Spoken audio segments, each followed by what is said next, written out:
everybody, welcome back. So in lesson 4, we talked about some of the ways how we cannot be perfect, right? And that how we need God to help us have that righteousness, right? To get us into heaven, right? We can't do it on our own. And that is so important to remember. We're also going to look in our last and final lesson, we're going to look a little bit more into some other things, how we can't just do it on our own. Let's go ahead and get started on our last and final lesson.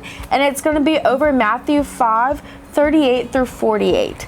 So let's go ahead and start digging in.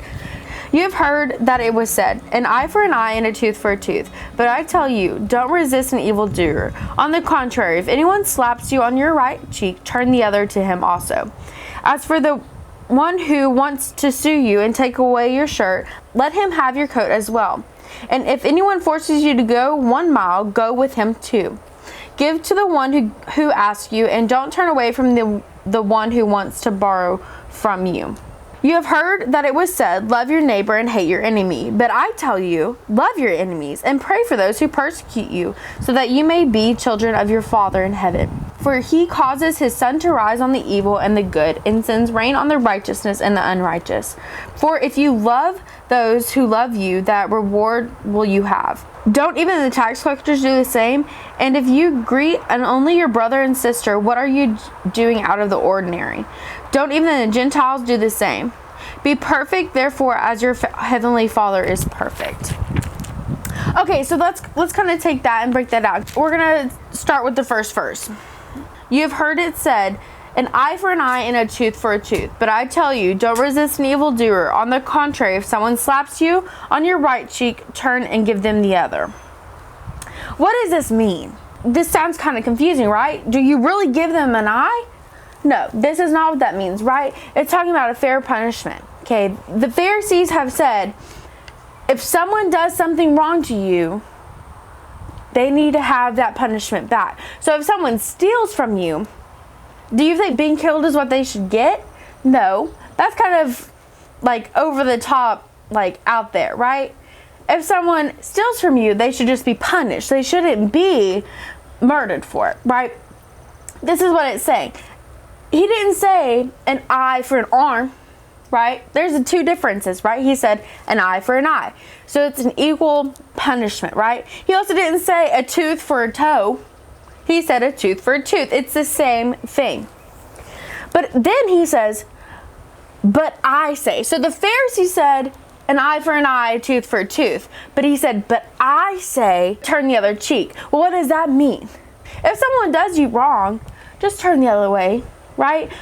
We talked about a few lessons ago, we talked about the Beatitudes, the blesseds, right?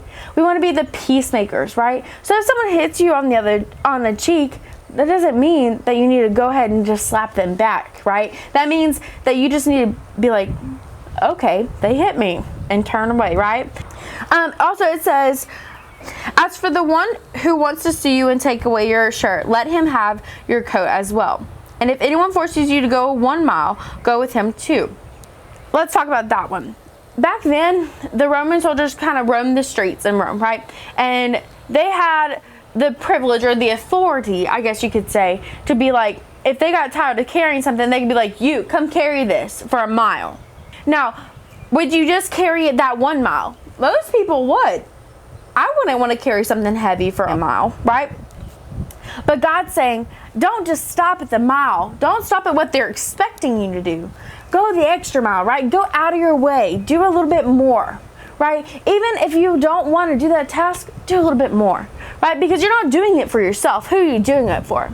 You're doing it for God, right? You're doing it for Jesus, right? So you have to just take your pride and kind of shove it down a little and go a little bit more, okay? And so that's what he was talking about. It goes on and it starts talking about give to the one who asks you and don't turn away from the ones who want to borrow from you, right? Even if it's just a little bit. If someone asks you for something, ask you to do something. If they say, hey, can you help me with this just for a second? Even though you really don't want to do it, or even though you might not have a lot of time to do it, stop and help them just for a second, right? You might not know what it's for or why they're doing it, but they ask for your help, so you should try and help them. And then it goes on and it keeps talking about that you have heard it said, love your neighbor, but hate your enemy. Does that sound right? Does that sound like what we used to grow up on? We were like, be nice to everyone, be nice to everyone. No, that's saying the whole opposite, right? These are what the Pharisees were telling these people, right? They were telling them, you have to love your neighbor. So love the people that you like, but the people you don't like, you can hate them. It doesn't really matter. But that's not what God said. What does God say? God says, but I tell you, love your enemies and pray for those who persecute you, so that you may be children of your Father in heaven.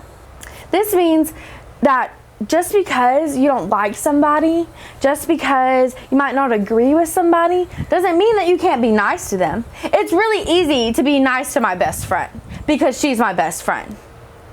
But it's really easy for me to not be nice to the people that are really mean to me. Right? So that's what he's saying. He said, it doesn't matter. You need to be nice to everyone, right? Why? Was Jesus just nice to his disciples? No. Was Jesus nice to everybody? Yes, right? He was trying to show everybody to be nice, right? So he wasn't, what are we trying to do? We're trying to be like Jesus, right? That's what we kind of been talking about this whole time. We're trying to strive to be like Jesus. So if Jesus is being nice to everybody, we should too, right? It's harder than it looks, and it's harder than it sounds. We're human. We're not perfect. That's what Jesus is saying. You know, we are not perfect. We're still going to mess up, but he still wants us to go out of our way and try to be nice to everyone, right? And then it goes on and says, for he causes his sun to rise on the evil and the good, and sends rain on the righteous and the unrighteous. For if you love those who love you, what reward will you have? Don't even the tax collectors do the same? And if you greet only your brother and sister, what are you doing out of the ordinary? Don't even the Gentiles do the same? Be perfect, therefore, as your heavenly Father is perfect. What is he commanding us to do, right? He's commanding us to love our enemies, right? But how do we do that? We have to love them. We have to love them like it's easy to love our brothers and sisters, right? It's easy to love our friends. Even the tax collectors, even the people that used to steal from people, they're really nice to the people that they like, right? But they're not very nice to the people that they don't like. So if you're doing that, if you're just being nice to just your friends, then what else, like what good are you, right? You're not better than anybody else. He's saying, be better than that. Be better, be nice to everyone. That's what he wants us to do. He wants us to be nice to everyone. He wants us to love everyone. And then it says, be perfect like your heavenly Father. Here's the thing. These lists that Jesus has already given us, from the last lesson into now, it's really hard to be perfect if you have to do these, right? It's pretty much impossible. He's giving us this impossible task to do. Because we have thought about an angry thought or a mean thought about somebody. That's like committing murder. We have maybe thought about a lustful look on someone, right? That's committing adultery, right? We've even maybe not given the time to turn the other cheek, right? We've retaliated, or we've tried to come out with a way of getting back at someone. You know, that's not turning the other cheek. That's not what he's asking us to do. We could be mean to our enemies. We cannot like them. But that's not what he's telling us to do. He's telling us to love our enemies, right? He's telling us to do all these things. Go the extra mile. Don't just stop halfway. Don't do the minimum, do the extra, right? So all these things that he's telling us to do, we cannot do because we are not perfect. Now, does he want us to strive to do them? Yes. And should we try to do them? Yes. And he's not saying just because you can't do them, that doesn't mean you should. You shouldn't try to do them. You should try to do them. You should try to put off that example, right? Because why? If you're doing all these things, and even though you might not be great, but who are you showing? You're showing Christ through you as you try to go the extra mile. You try to help someone a little bit more than you normally would. You're loving your enemies, even though they know that you don't like them. You're still loving on them. You're still treating them just like you're treating your friends. And so we have this perfect task that we're supposed to accomplish, but we cannot do it. It's impossible. The only way that we can do this is with Christ, right? This is the only way that we're going to be able to do this, right? We have to realize that we cannot do it on our own, right? We cannot get into heaven on our own, right? Our righteousness will not surpass the scribes and the Pharisees without Christ, right? When we go onto Judgment Day, God's not going to see the deeds that we've done. He's going to see the deeds that Jesus has done. So it's not us. We are just his workers, but it's not us. It's him. It's Jesus. He's doing all of this. And that's so important to remember. And I hope that I've expressed that enough this week, is that we cannot do it on our own. We have to have Christ's help.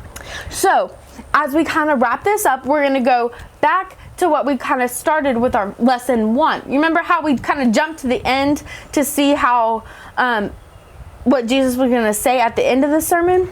Well, that's where we're going to go next. So we're going to go to Matthew 7 verses 24 through 29. So let's flip there real quick.